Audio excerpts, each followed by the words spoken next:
No, I'm on too. Okay, perfect. So welcome back once again, ladies and gentlemen. Last time we left off, we were discussing how Sabya became a startup coach, and we kind of went over his his trajectory on getting there. So on this episode, we're going to continue from that and kind of see where Sabya is going with his career, and hopefully you can continue taking it with a grain of salt, as we all have different aspirations and dreams. Yeah. So yeah, without further ado, we'll jump straight into it. Um, so how would you define startup coach to a 5-year-old watching this? What would you say? Um, what would you say a startup coach is? Yeah, that's a good question. So I think last time where we left off on a note that during my experiences working in different type of companies, from Fortune 500 companies all the way down to startups, I noticed that people were really focused on building a lot of features and focus a lot on bringing technology to the market, but at the same time there was not a big focus on the customers, focus on really the problems and working backwards to the technology you should build to solve those problems. And after noticing that, uh, that's why I started with Product Ninja, which is basically a consulting firm where I help startups build a great product culture, right? And like really simplistically to define it to a grandma or a 5-year-old, it would be, how do you build the great products of today? You don't build them by taking a technology such as AI and see, okay, what can we do with it? But you really build it by understanding deeply what are the biggest problems out there, why those problems are happening, what is the friction that's causing them, and you're working backwards towards the best technology to solve that. If AI is a technology to solve that, that's perfect. But most of the cases, you don't need to go so deep to solve that. It could be a very minor user experience improvement into the application. It could be um, a data issue which doesn't even require attention from the users who are using it, but something a few layers deeper into the application. So really depends on what are the biggest problems, and that's what I've ended up in, and I'm helping now several founders and as well as PMs in bigger companies to kind of say no to the feature factory mindset and really go back to the roots and figure out how we can solve the The problems. problems. Yeah. Interesting. Fun fact, I heard that like 9 out of 10 startups fail. And I'm guessing it's strongly related to the fact that they're not really solving a problem, Yeah. but rather adding features that they think are cool. Mm-hmm. Do you feel like, I guess that's why you found the opportunity in that space? It makes sense. Um, so would you define your role as someone um, who increases the chances of a founder actually solving a problem? Mm-hmm. Yeah, and I see myself as kind of a guardian angel of the people's intentions when they start a company. Everyone starts a company to solve a problem, Yeah. but somehow during the process of building, you get attached. You get Yeah. attached to your See a problem. ideas, Yeah. you get attached to the application, and somewhere down the line, you do need someone who is coming from a background which is completely different, and also looking at the problem with a fresh set of eyes Yeah. to guide you. Yeah. And that could be very short, like a few one-on-one sessions, or it could be really overhauling the whole culture so that the whole perception of the product team as well as the management team towards product development changes. Yeah. And that's something as well I help a lot of organizations with. So really starting from the management team, building that mindset of strategy as well as vision, and working down towards outcome based Yeah. product development I rather wonder. than shipping a lot. I wonder what your challenges are for working for startups that have scaled to a bigger level, rather than startups that are just getting started. Yeah. How would you adapt? How would you advise a founder to adapt this kind of culture early on? because not in every, I feel like in a lot of cases, not everyone has these fresh set of eyes can service some or can get the service from someone who can offer these fresh set of eyes. So what advice would you give to a beginning someone if someone just starting to find their startup, and what challenges do you see when people don't adapt this early on and they scale? Yeah, it's a good question. If you don't, so it's a different set of problems from a scale up to a startup. In the case of a startup, the biggest problem is finding product market fit, and you have to have bias towards action there. So you do need an overall vision and a strategy, but it's better to focus a lot on execution in the beginning, try a lot of stuff out, get feedback from the users, and get into this agile methodology in which you are really getting ton of feedback on your MVP and constantly iterating. So that's the sort of mindset you need early on. Whereas in a scale up, you do need some good processes so that it works more like a machine with all the other teams. But the challenge there is more that you have built a machine which is supposed to ship a lot, but sometimes you don't, because you're churning out so many products. It's hard to lose track of what is doing well, what is not doing well, what is it related to as part of the overall vision. How is that linked to your strategy?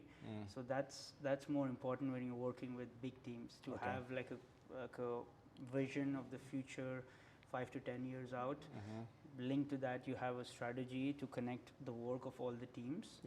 And based on that, you have outcomes as well as problems that you're solving in the quarter, and you build features based on that. So that's like the ideal way of doing it.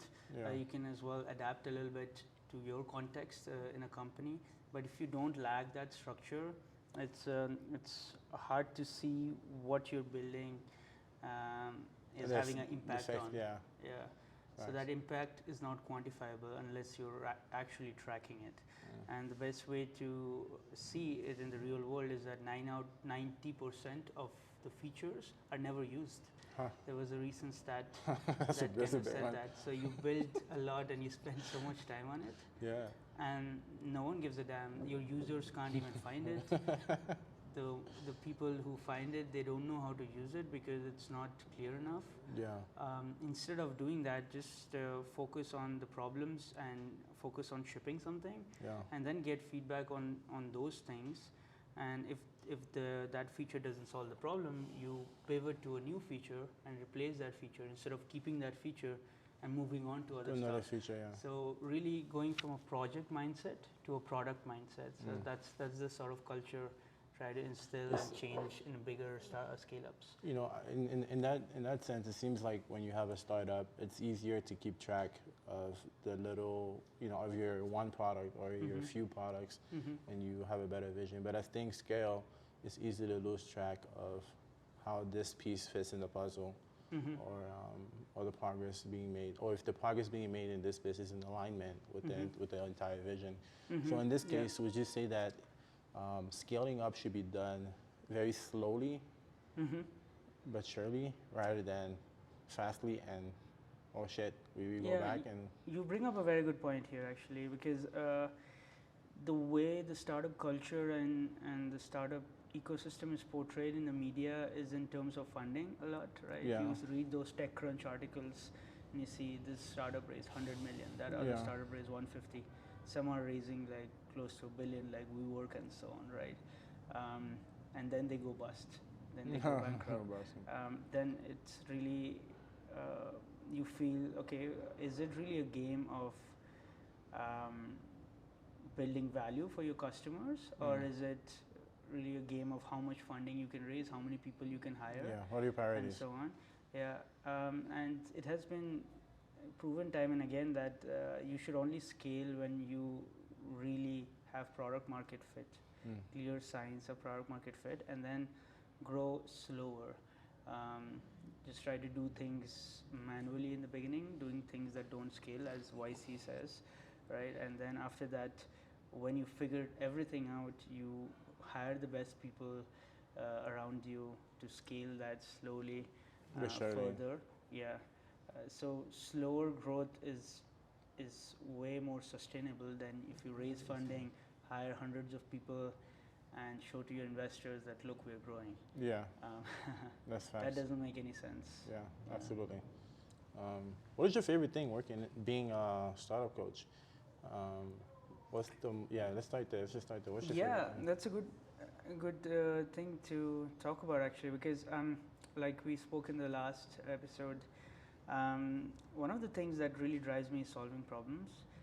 As a kid, I've been doing that in my background, personal background, and then engineering problems, and then scientific research problems, and now product problems. So that's one theme that has really stuck with me, and wanted to really solve a lot of problems.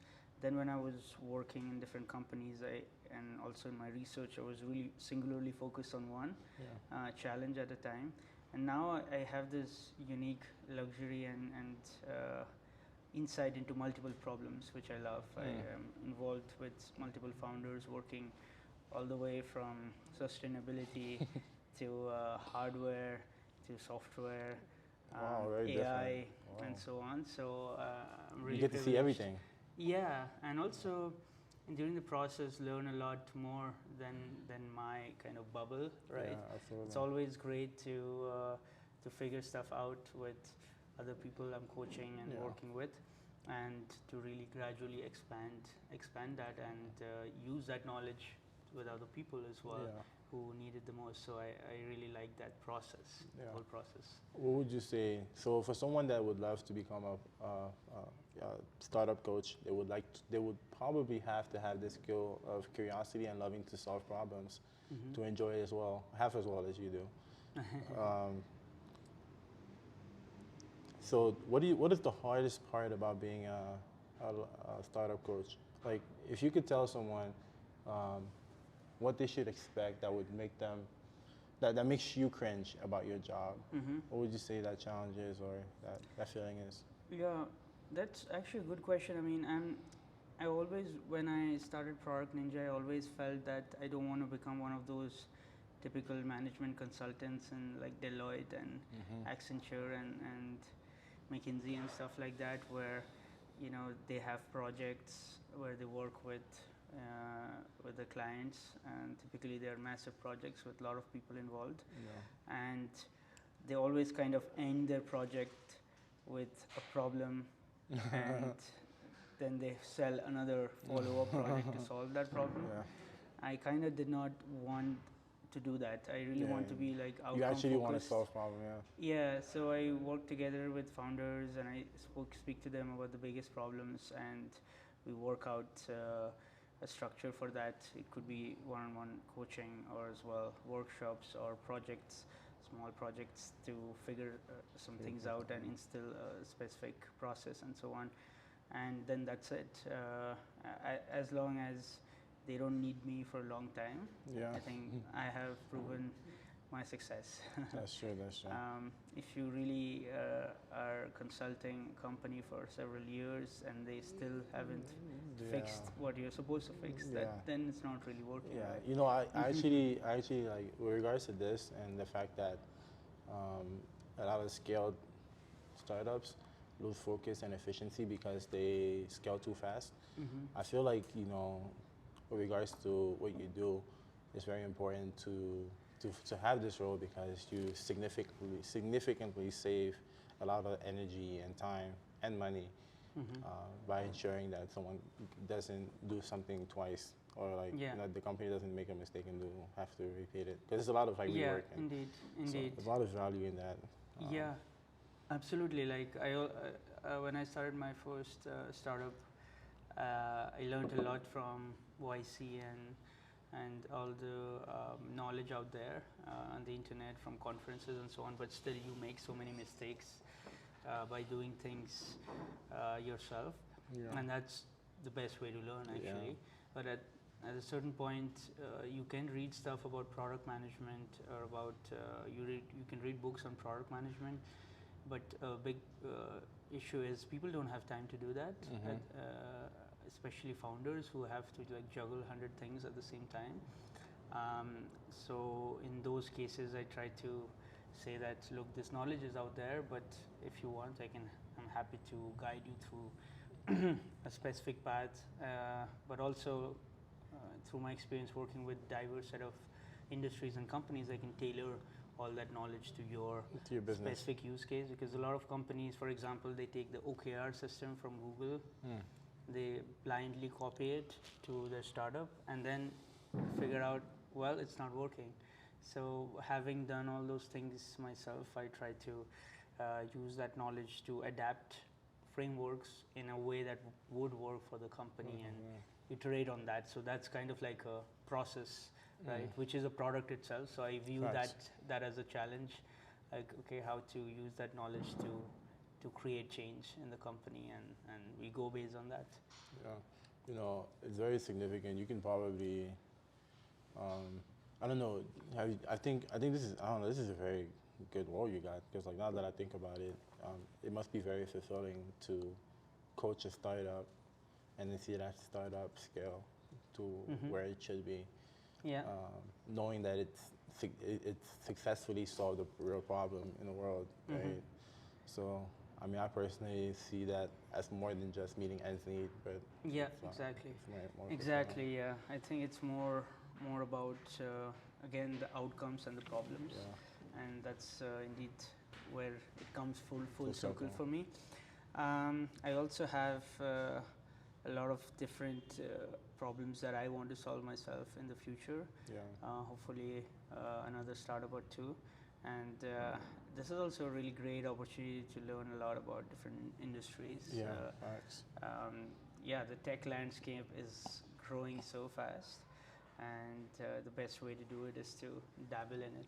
I really find the model of accelerators also really interesting. I was part of a few accelerators myself in the past, and I always liked the fact that it's not about the money in the accelerators, not just about the money, but you get a lot of different coaching and advice from diverse set of people, and that I've been around the road. That's something that's really interesting to me. Maybe I will try to take inspiration from that in my your next ventures, or in my current Product Ninja. Interesting. Let's talk about your current. When did you start this consulting firm? About a year and a half back, so it's been fairly recent. Okay. I'm guessing, I guess I can guess why you started it. I'm sure the viewers can as well. What's been the most challenging thing about having your own firm? How do you get your clients? What's the most challenging thing? Okay, it's obviously fulfilling, but how do you get clients? How do you sell yourself? Yeah, that's so mostly referrals. So I had initial set of 3-4 clients, which were basically from networking. Thanks to their experiences, they have been now referring me to a lot of people who then refer to a lot of other people. So until now, most of it is through networking or referrals. I go to several events as well, co-working spaces and places like Go404 as well. You meet people who might need some support in some way. So it's mostly networking, referrals. In the future, I see as well expanding into more content creation. That could be like a supplement to what I'm doing. Interesting. Today. I wonder how would that go? Yeah, I would love to. I already have quite some interesting paths where I could go, and I'm exploring that. So there is already so much content on the internet that product managers can access, but necessarily they don't have the time to kind of grasp it first of all, and then to apply it to their specific needs, right? So I've been creating some Notion templates. You know Notion, right? The software for productivity and I think workspace. I have an idea, yes. Yeah. So Notion is a really flexible and interesting tool that I've been using in the past to really apply a lot of product management frameworks. Okay. It could be how to gather customer insights to better make decisions, or to link those insights to priorities of problems that you want to solve, and link that to the strategy. So Notion is a very flexible, database-based system, but also it has integrated wiki and project management and so on. So it's designed for your role. Yeah, you can really, it's like a building block that you can really mold it for different use cases. And I've created a lot of different templates. So what I would love to do with that in the coming year is help different PMs take those templates and just apply it to their work and try out some workflows and hopefully stick to it. Because at this moment you go to LinkedIn or you go to Twitter and you learn a lot about product from different product influencers out there, which is like a growing set of people posting about product management. But like it stops there, the buck stops there. You don't really take action towards actually solving doing it yourself, doing it yourself and solving problems within your team using those principles. That's something that I would love to, I see a gap there and I would love to solve that. Secondly is also, you have a lot of content on the internet and you would love to use that content, but you have very specific questions which are different than what the content provides. What the content provides, the content can be very generic and is based on a lot of different experiences of people with different teams, but they water it down so that it's relevant for a lot of people. It's vague, But product management is all about teamwork, right? Like you're working with customers, you're working with your team, you're working with your management, CEOs and other people. At the same time, you are working with the engineers who have to really build the product, so technically it has to be sound as well. Also with the design team, so it has a lot of stakeholders. Because of all of these pieces of the puzzle, every product management function actually is different in every company. Right?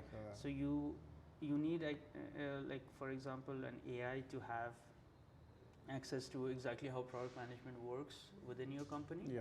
And then take some frameworks and then adapt that or ask questions like, hey, this is my CEO is really focused on building a lot of features. How do I say no to him when he comes up with this?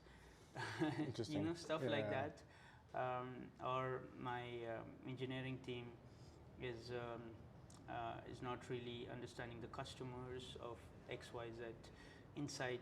How do I frame it to them in a specific case? So really these are some examples, but what I'm trying to say is you need to be very specific towards your team and then use product management best practices towards that. And I also see a big opportunity to maybe build a AI chatbot to solve that. So that's something I've been exploring and playing around with, and I hope to get it out soon. Yeah, I think that's I think anything that has to do with what you mentioned, having a template that people can adapt in regards to the questions that they answer, they'll know which templates to adapt.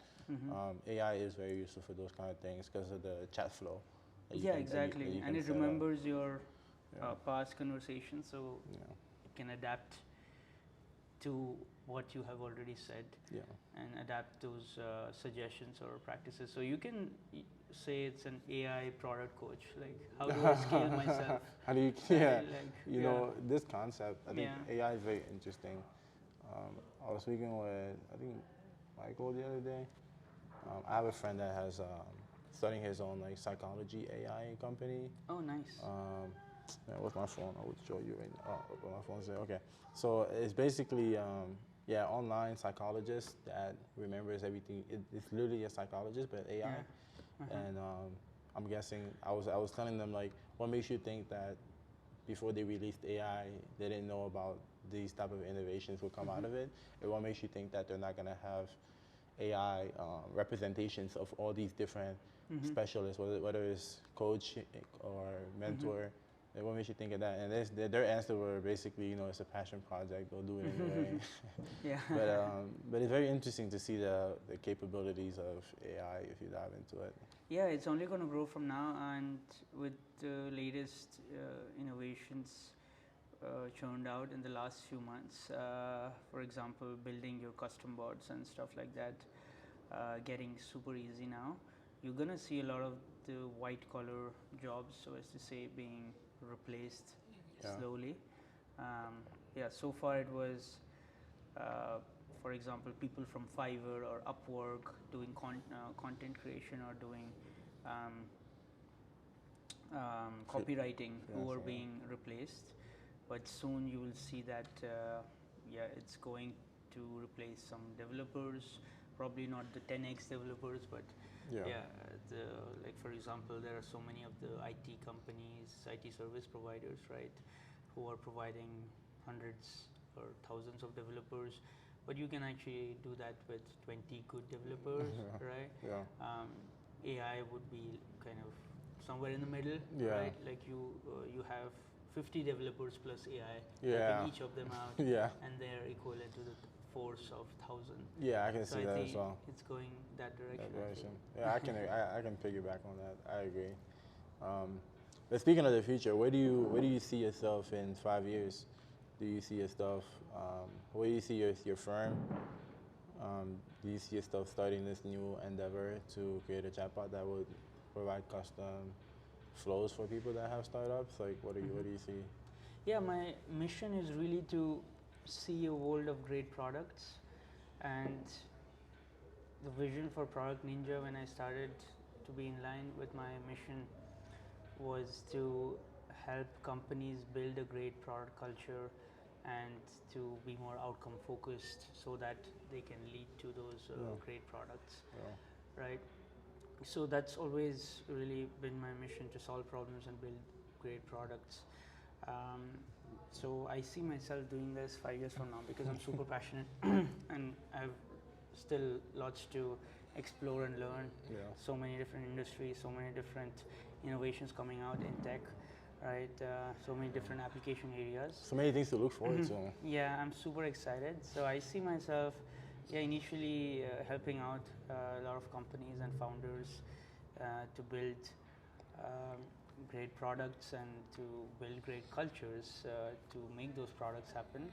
And eventually I see myself also building a company to solve some big problems out there. Nice. I do see a lot of massive problems affecting billions of people. I want to take on a couple of those problems. Okay. I have a quick question. It's good that we've now discussed, basically what and how you do what you do and where you see yourself. Seems like a very big part of your personality is solving problems. Something that I can resonate with. What would you say are, what advice would you give someone to develop this mindset of thinking of solutions to problems? What kind of problems? How do you identify problems? How do you identify that it's a problem worth pursuing? Like when you say some of the biggest problems in the world, like what problems do you perceive? How do you perceive them? Why, like, I don't know, what do you think about to get to the problem? Like, you know what I mean? Like, Yeah, so the first thing, a first suggestion I would really have for people is don't accept what society tells you as the truth, because there's no truth out there, right? It's your perception of what's happening, right? So you have a perception of the reality, which you call the truth, and everybody has that perception. Then you have the societal perception or the societal dream, right? And a lot of people end up accepting that as their version of truth. And I would really suggest you to critically evaluate, critically think everything that's happening, and based on that, you identify what you believe is not in line with what should be based on your perception. And based on that, that's when you find what the problems are. Nice. Yeah, exactly. Well said, man. Yeah. For just as an example, like you can look at the misinformation out there today. Like there are so many wars happening. COVID just happened. Then there is a lot of bubbles of people where people are sharing similar ideas, thoughts, and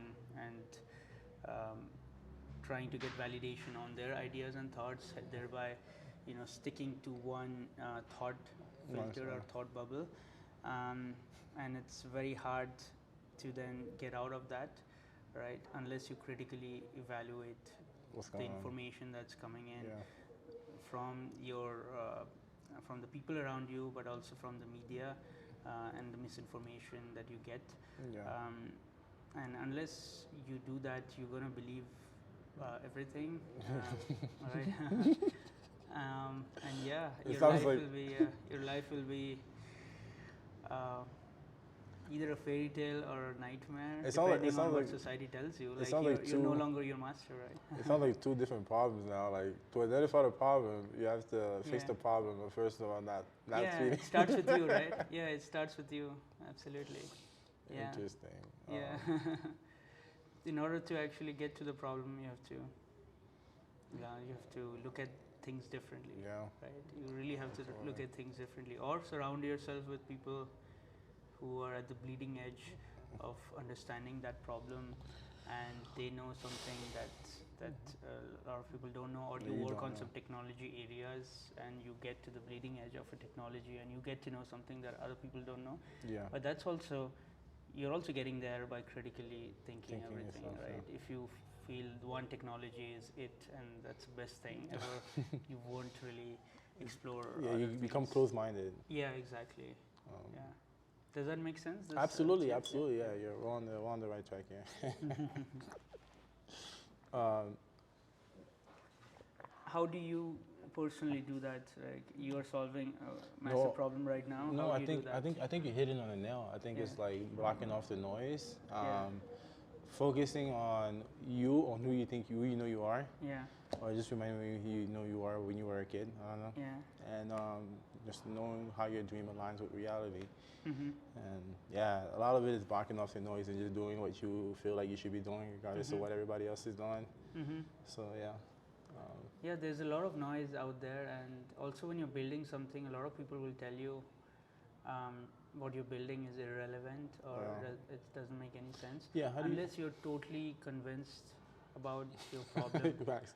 You might give you up will on give that. up. Yeah. Yeah, which I think in either case, it's what is meant to be. I think if you don't have the wits to stand by your ideas, then maybe you need to pursue. You need to like consult yourself a bit more.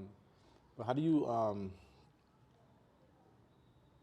Yeah, I don't know. I think like for problems that are, for example, you said like sometimes people might like not see your vision, for example, right? Mm-hmm. And for a lot of people that I've come across, it seems like people know that there are problems in the world, but they feel like there's nothing they can do about it.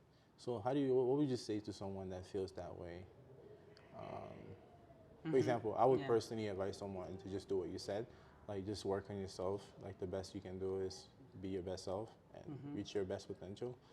But how would you advise someone to just get out of that mindset of like thinking that because the problem is that they perceive is big, it's impossible to solve? Mm-hmm. So the question is, if someone really is of the mindset that something is impossible to solve based on Their perception. their perception, how do you change them? Yeah, how do you like? Cause that. Well, you can't. know. They're the only person Yeah. who can actually do something about it. The problem is, and it happened with me a lot in the past, when you try to convince someone of something, that person gets even more inside their own belief, right? Even more attached to their own beliefs.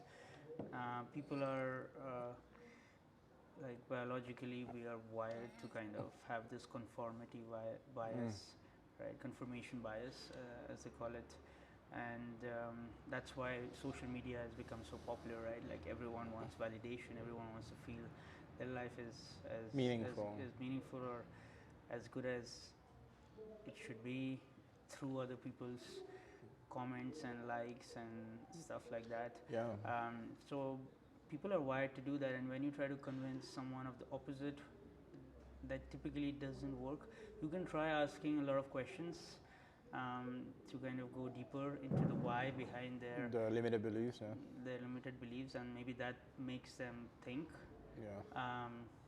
think through what they're thinking, because a lot of people just accept it, like I said, right, from the societal beliefs or from other people's opinions.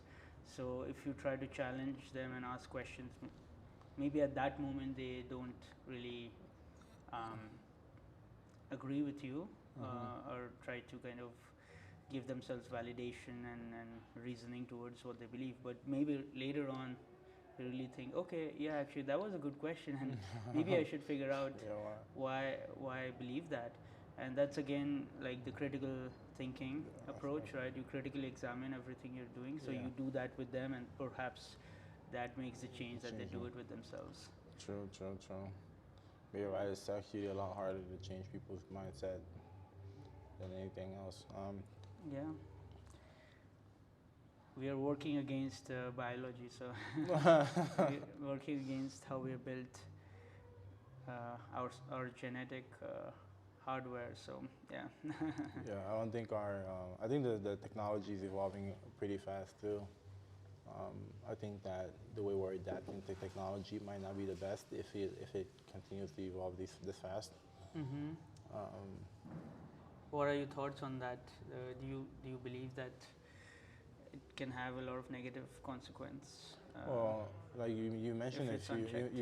you mentioned a few like social media, right? Imagine you use AI to just go for clickbait because that's what everybody clicks on, and that's what's going to get you paid. Yeah. You're not worried about the content you're putting out there, Right. or the effect, the domino effect that has Yeah. on everybody else. You're just worried about meeting your ends meet, right? Yeah. So I think that technology would be great if more people are nomads, have perspective, use it to educate one another and stuff like that. But I think that if it's like we're stuck in our primitive mindsets and technology is given to us as a tool to help take advantage of others and people do that, then it might not end so well. Yeah, indeed. Yeah. I think that's one of the biggest problems we'll have, how to deal with this evolution of our tools thanks to AI and social media and stuff like that, where really everything is being optimized for clicks or conversion or profits, right? Advertising profits rather than on the people themselves using the products. And that's actually one of the things I've been thinking a lot about, to really solve the problem of fake news and misinformation. It's going to be good luck with that. Yeah, it's going to be that's going to be a big challenge, but it's not impossible. The technology, I think, is getting there, through which if we have a lot of sources of truth, for example, Twitter or something? For example, we have a lot of scientific research out there, right? Facts. Peer-reviewed by other scientists who really go down to the basic principles, and critically evaluate all the experiments done. And thanks to that, now we have a set of substantial literature out there which is close to reality, right? Or at least the process makes it closer to reality than, for example, journalism. Yes. Now the biggest challenge is how to scale that approach to everything, to all the content out there. Yeah, I think that's the biggest challenge I see. I feel like in society, nothing really scales if there's not a demand for it. Yeah, exactly. So even like as noble as an endeavor might be, if the people aren't in demand of that, then it's too late or something like that. I don't know what to say. Yeah, but don't you think there's demand for the truth? Or I think there is. Again, I think I think it's harder in today's. Maybe this is a pessimistic point of view, but I think it's harder to do something noble today, and you probably know that it is. It has always been hard to look at what happened to Socrates and Aristotle and so on. Yeah, it's always the hard, but it's the right thing to do. So yeah, kudos to you. Let's see, I'm exploring a few ideas there, so that's something that is really a project that maybe I will pursue. Sounds good. In the coming future. Do you feel like I don't know? I think we've covered a lot of bases, but for someone watching this coming up and after us, What field, actually, if this was you watching this, coming up after like 10 years after this or whatever, what field would you recommend yourself to get into? Would you recommend yourself to get into project management, project coaching, startup coaching? What would you recommend you get into? And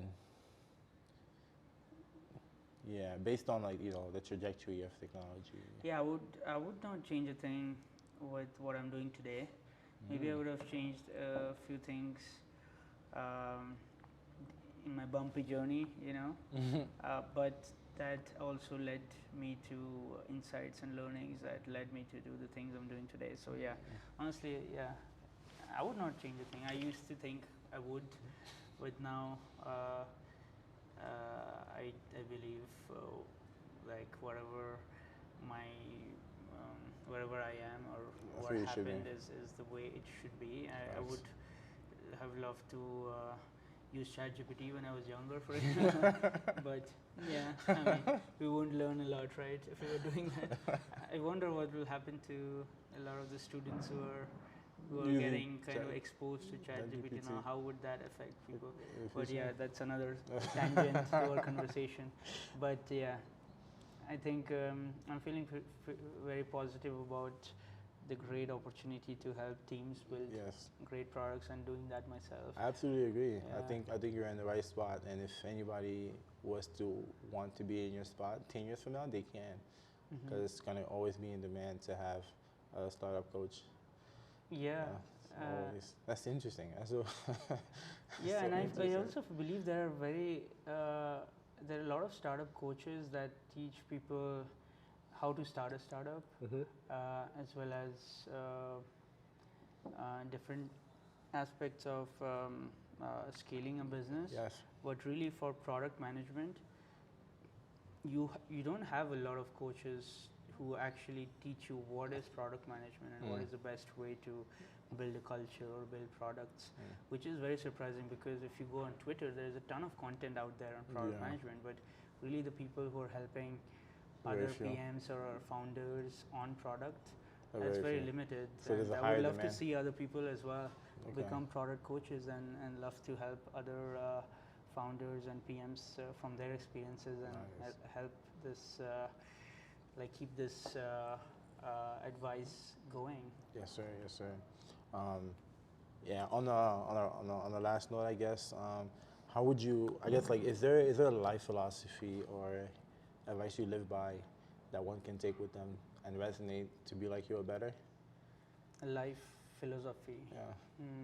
It's it's a very interesting question. You can ponder on it a little bit. Yeah, is it mostly about?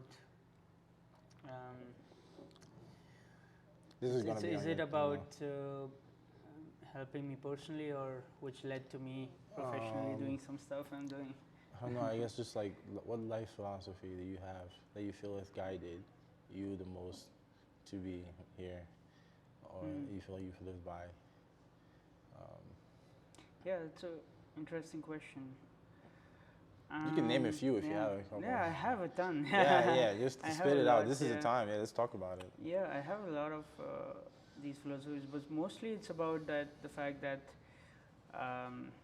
really how much ever you try to build a product and make it perfect, or in your life situations, if you want to do something perfectly, like 99% of the time it doesn't happen. So it's a lot about just doing something, right? Just taking action, be it launching a product faster or taking a step in your life fast, and then you get feedback, right? You get real-time feedback from the real world, be it your users or be it people around you, and you learn based on that, and you kind of change further or take further actions and so on. So that's really kind of one philosophy that I follow, which is just take action fast enough and iterate based on that. Nice. Another one would definitely be just accept more, just accept your situations more. Sometimes you have a shit ton of problems, just accepting that you have problems and working Anyway, based yeah. on that acceptance that okay, now you have to take the next step. You Yeah. have to solve that. I mean, Facts. you can't. There have been a ton of times in my life I've had massive failures, and I've had I've spent weeks thinking about those failures, but at the end of the day, what really got me out of that failure was not analyzing that, but really taking action Yeah, on the absolutely. next steps. Absolutely. And if a startup failed, you have to do the next step. Yeah, you have to keep Right. going. Yeah. It's not the end. If a feature doesn't work out, fine, depreciate it and work on something new. Yeah. And I think that's something that has helped me, just accepting the situation, And moving on. solving the things that could help you take the next steps. That's a good one. Usually, yeah, it's hard to take that next step. I guess when you get knocked down, just get back up or something like that. Yeah, something like that, indeed. And also another thing while working with teams, and that's been helping me recently, is no matter how hard you try with your colleagues or with people around you, no matter how hard you try, you can't please everyone. Yeah. Right. So at one point you have to be very confident about who you Yeah. are Well, and that's what a you're good one. doing, and have clear rationale about your decisions, That's a good point. and then just don't Yeah. apologize for that. And if some people don't like that, it's fine. It's fine. But you'll always find a tribe around you. Wow. Yeah, that I think, resonates with you. wow, that's really good advice. Thank you so much, Sabya, for being part of this episode. Once again, it's been an immense pleasure having you on here. And yeah, to all those watching, I guess it's been a pleasure for you it's been a pleasure having you guys tune in for about an hour. So yeah, do you have any last word of advice you want to say? Yeah. That is pretty much it. And if you want to collaborate in the future, I think I will provide a link down in the description. So happy to have a one-on-one call to understand the problems you're having, and if you want, we can help solve the problems together. Yes, sir. Yes, sir. Thank you so much once again. Link is going to be in the description below, and hope you have a wonderful day. Thanks, bro. Thank you. It's been a pleasure. Bye-bye.